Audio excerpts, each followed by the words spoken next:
Cake এনেছি, cake আমার জন্মদিনে কেক এনেছি। কেক এনে আমি তোমাদের দুজনকে নেমন্তন্ন করছি, দুজন মাত্র, দুজনকে নেমন্তন্ন করি, বাজেট কম, দুজনকে নেমন্তন্ন করছি। আমি বলেছি দাদা আমি কেক টেক খাচ্ছি না, আমি এত কেক টেক খাই না, আমার ডায়েট খেয়ে আছি, কেক টেক খাচ্ছি না, তোমাদের জন্য এনেছি, তোমরা কেকটা কেটে খাও। তো কেকটা যখন তোমরা কেটে খাবে তখন কি বলবো, তোমরা কেন ডেকেছো, কি করবে, কেকটাই কি করবে?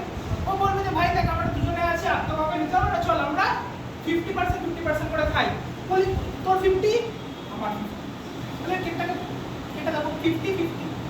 এটা কিসের হিসাবে, পার্সেন্টেজের হিসাবে, পার্সেন্ট 50-50। অথবা আমরা কি বলি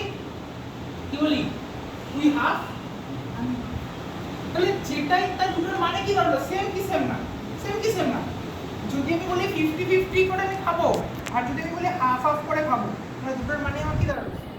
তাহলে যেটাই পার্সেন্ট সেটাই কি ফ্র্যাকশন। ঠিক আছে, তাহলে পার্সেন্টেজের আমার নামটা আমাকে শিখে রাখতে হবে কি, ফ্র্যাকশন। এবারে পার্সেন্টেজ থেকে ফ্র্যাকশনে চেঞ্জ বা ফ্র্যাকশন থেকে পার্সেন্টেজে চেঞ্জ, এটা হচ্ছে শিখতে হবে, প্রচন্ড জরুরি জিনিস এখনকার পয়েন্টটা দিতে দাঁড়িয়ে। কারণ তুমি যদি এই কনভার্সন না জানো, পরীক্ষা থেকে অঙ্ক বেরোবে ঠিক যেরকম এলসিএম করতে গিয়ে আমার একদম অবস্থা খারাপ হয়ে গেছিল, সেই বসে বিয়ে করতে ঘাম ছুটে যাবে যদি কনভার্সন না দেয়।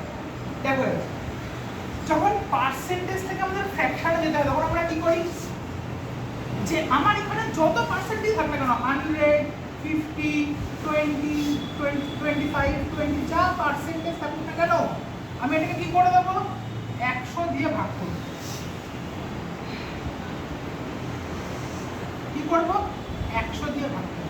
কখন করব, যখন পার্সেন্টেজ থেকে ফ্র্যাকশনে যাব। ঠিক আছে, কি করব, 100 দিয়ে